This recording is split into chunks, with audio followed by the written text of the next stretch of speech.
Hello everyone, all you fans of G-Wagons and all off-road and truly unconventional vehicles. Today I've got something quite interesting to share with you. I'm putting my Mercedes G up for sale. It's specifically a 350 GD turbo model, manufactured back in 1993. This G-Wagon served as an officer's vehicle for the Belgian Army until 2004. In 2005, it was decommissioned from active service and registered in the civilian sector, which is why its registration year in the technical certificate is 2005.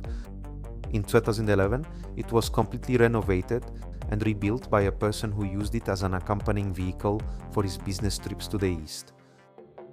The renovation and reconstruction took about 2.5 years, and the amount he invested in it exceeded 3 million Czech crowns, which is approximately 130,000 euros.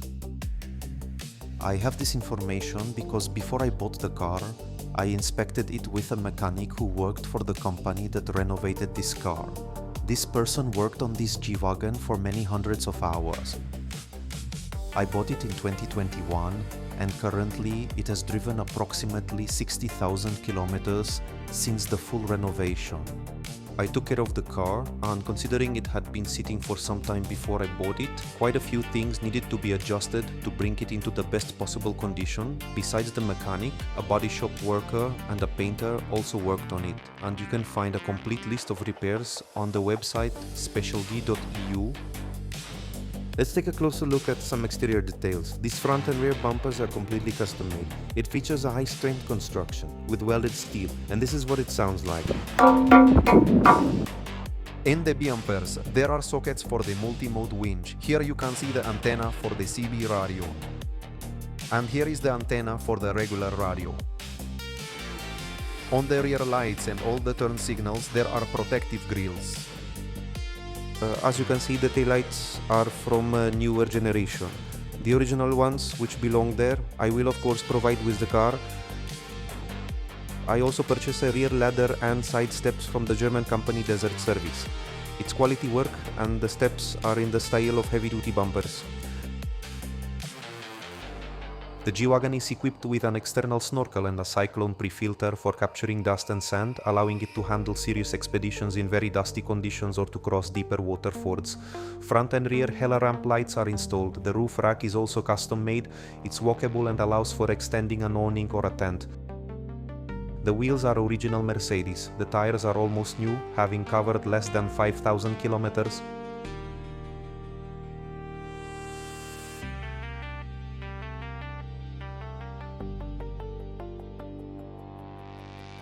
Now we'll move to the interior.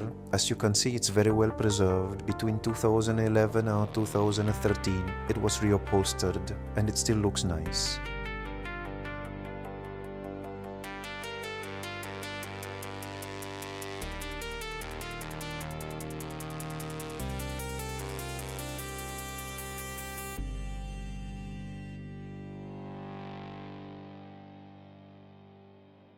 In the front seats, there are a couple of small holes which occurred due to the welder's oversight when replacing the front frame. Fortunately, I managed to obtain directly from the upholsterer, who originally did the upholstery of this very car, the exact same fabric which I will provide with the vehicle. Furthermore, it is necessary to replace the padding of the driver's side armrest. The main and central control panels are custom made.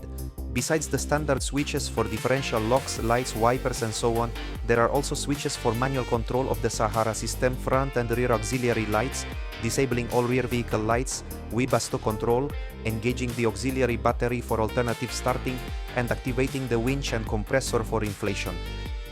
The fire extinguisher is located beneath the passenger seat, easily accessible to the driver.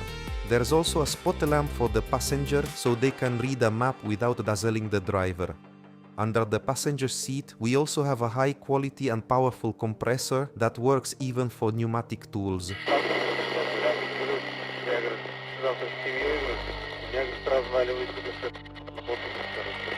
Underneath the 7 seats, you'll find one of this car's biggest highlights. These are safes for valuables or potentially weapons. Extending along the entire length of the seats, they open from both sides.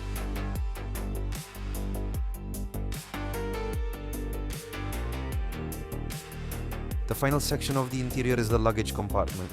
On the rear doors you'll find holders for tools. To the right there's the Webasto unit, and right next to it you'll see the switches for the auxiliary battery and the inverter. That second battery is built-in and it's fully removable and replaceable. To the right is a Warn M8000 winch that can be attached to both the front and the rear bumper. There is a roller blind, and the luggage compartment is separated from the cabin by a protective net. Upon first inspection of the engine bay, we observe the hood can be fully opened, extending right up to the windscreen. This ensures perfect access for any repairs, even when you're on the road. The engine is an W463, a 3.5 liter diesel, which was the largest diesel engine ever fitted into G-Wagons at that time. It has 6 cylinders, a turbo, and an output of 100 kilowatts. And now we'll move out onto the road and into the meadow so we can show you how this G-Class vehicle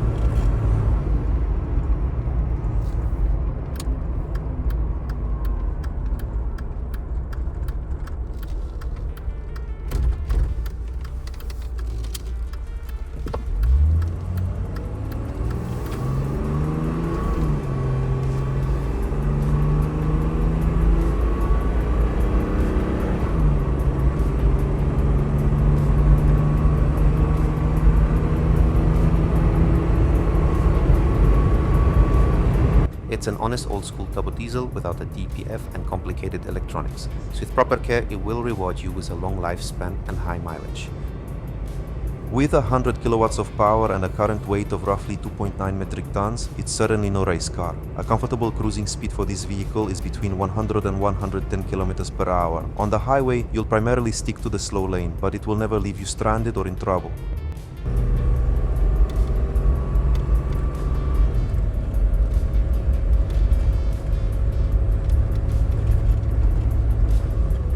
When driving, the G-Wagon makes no loud cracking or creaking, unlike typical old off-roaders. I spent a lot of time on this, so it feels like you're driving a much newer vehicle.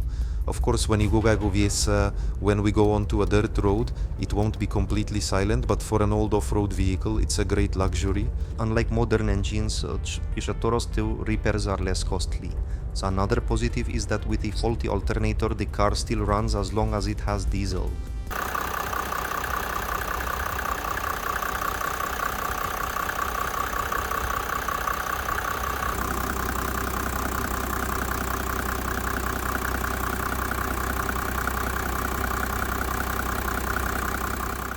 I'll mention few upgrades that were made during the conversion.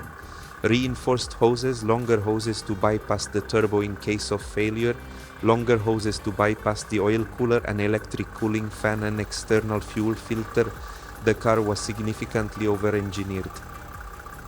I never revved the engine when it was cold. Likewise, after every journey, I always let the engine run for a short while. During summer weather, for several minutes after the engine is turned off, the cooling fan, connected to a thermal sensor, continues to cool it down. But in winter, it simply turns itself off. For contact information and all relevant information concerning the vehicle, please visit our website specialg.eu.